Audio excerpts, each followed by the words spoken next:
My name is Anthony Villanueva. Today is September 22nd.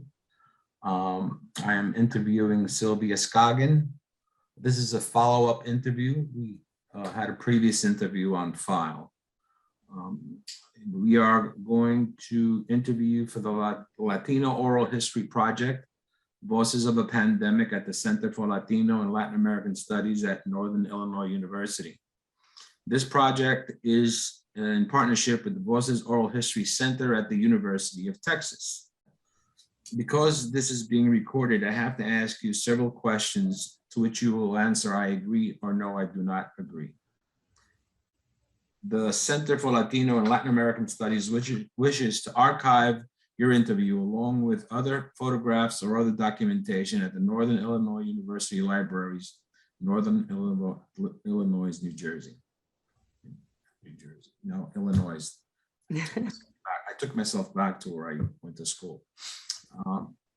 Getting right to it, do you agree to give the Center for Latino and Latin American Studies consent to archive your interview and your materials at Northern Illinois University Libraries? I agree.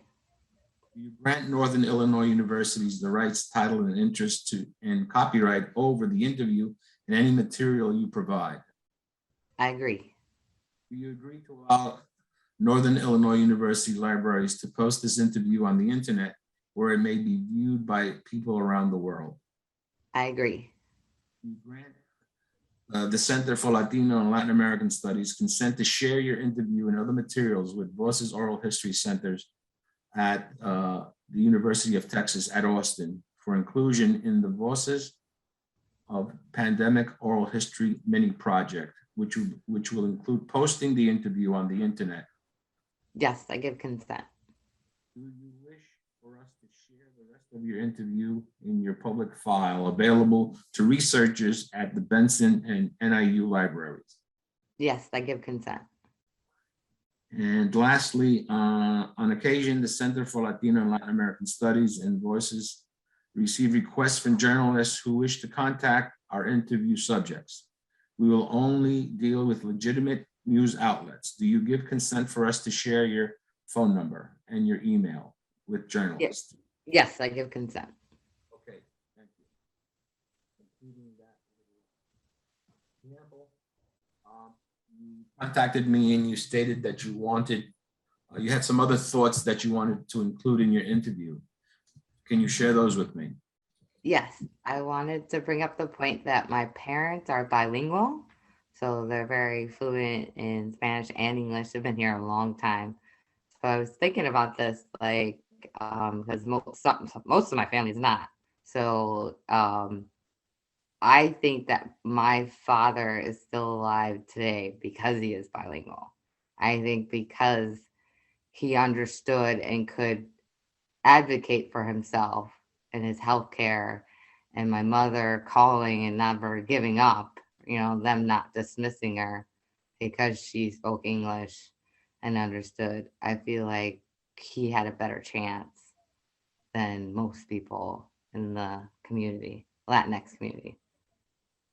So your point is that because of the ability to better communicate in, I'll call it the Anglo world, they had a better chance at better health care. Yeah. And so what does that say for the converse of that premise, that those that are only speak Spanish are at a disadvantage? I feel like, yes, if they can't understand their doctors. I always feel like my son goes to the doctor in the city, like the nurses are always the ones that have to translate or be interpreters. Well, if there's not enough nurses, like with COVID, there probably isn't, to translate. I feel like it's always lost in translation. Like if you cannot communicate with your doctor or your nurse or tell them how you're feeling or understand the treatment or anything like that, I feel like he had a better chance that he could say, no, I don't want that. Or why aren't you doing that? Or I feel bad. Or, like I felt like he had to fight for it. And I see a lot of people that don't speak English. Like I get like accused of not like that's probably one of the first questions people ask me is, do you speak English? You know, like so to be dismissed because you don't understand what I'm saying is what I feel like happens all the time. You know, like even people that speak Spanish, they hear even they do it. You know, like they don't understand. They're just like okay, and they nod. You know, or they agree. So I felt like my and understanding the news, my parents understanding the president, you know, the doctors, the scientists on TV, you know, and understanding the what was false and what was the, you know, like I felt like had a better understanding about that too, knowing English. Just out of curiosity, when did this come into mind? When did you realize this? I was doing my one of my projects for race and ethnicity class, and it was about COVID and the effects in the Latinx community. And I read an article about a nurse in San Antonio, Texas, who said that they've become the interpreters. They have become the voices for the people that cannot understand English, or you know, the doctors, and so they're like doing multi jobs, you know, being the doctor and the nurse and the interpreter and the, you know, trying to explain everything. And she had mentioned that, you know, not every nurse is bilingual. So like she's being taken off floors and being sent everywhere to be an interpreter. Well, if she's not there one day, you know, like then who interprets? And she's brought up the fact that the English, the stuff on the news, like most of the people don't watch English TV, they watch Spanish. You know, so like they're not getting the same information. That's a very good point. I'm really glad that you came back and got me to follow up on this aspect of your thoughts. And Yeah, yeah, it just like do came to you, mind. do you I know of do couldn't you know of anyone? Do you know of anyone that is only speaks Spanish and has been impacted by this lack of awareness? just from like friends of friends or friends of family, you hear stories, you know, you hear all these stories of, and I feel bad.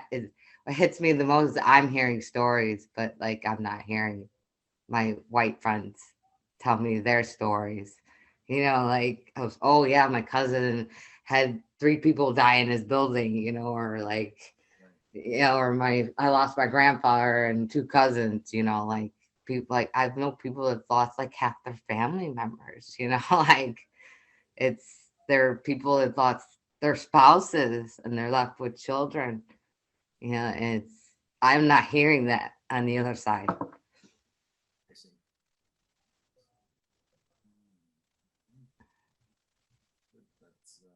That's another for me. Getting our subjects in that same category, bilingual and not comparing outcomes. I've also heard stories of like people that take it, you know, back then when you're not allowed to stay with your family member, you just drop them off and hope somebody takes care of them. Like they have dropped off family members, haven't heard weeks, you know, in the hospital, and then find out they're deceased. Like they're not even called to say goodbye or told until after the fact. Like they have to hunt down what happened to their family member. I've heard stories like that too. That's crazy. You know, like, That happened to my mother-in-law. oh my God. She was transferred from a nursing home in Elgin to a COVID hospital in Chicago, and it took us 3 weeks to find her. Nobody knew where she was. That's ridiculous. See, they just kind of, oh, well, you know, they probably assumed. I don't want to say, but maybe it's. She ultimately passed away. She never came out of the hospital. Anyway, but this is your interview, not mine.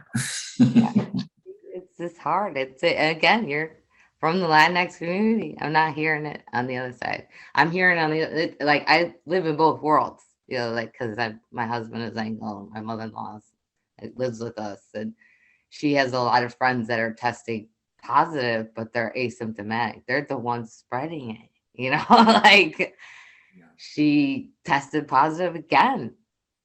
And we had I another remember in our first interview, you told me that she had tested positive. again with no symptoms. Effect, you know, didn't tell us again.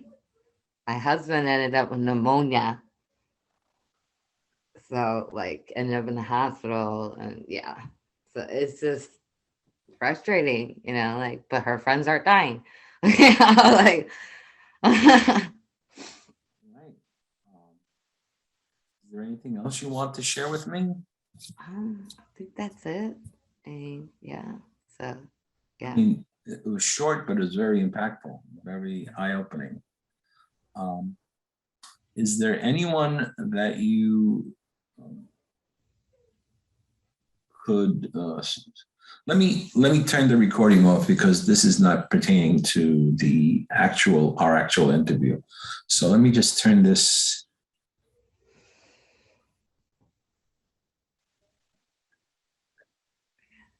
Okay, Sylvia, I want to thank you very much for following up with this additional interview.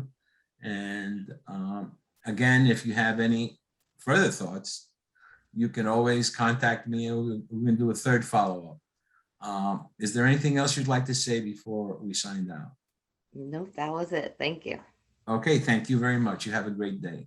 You too. Bye bye. Bye-bye.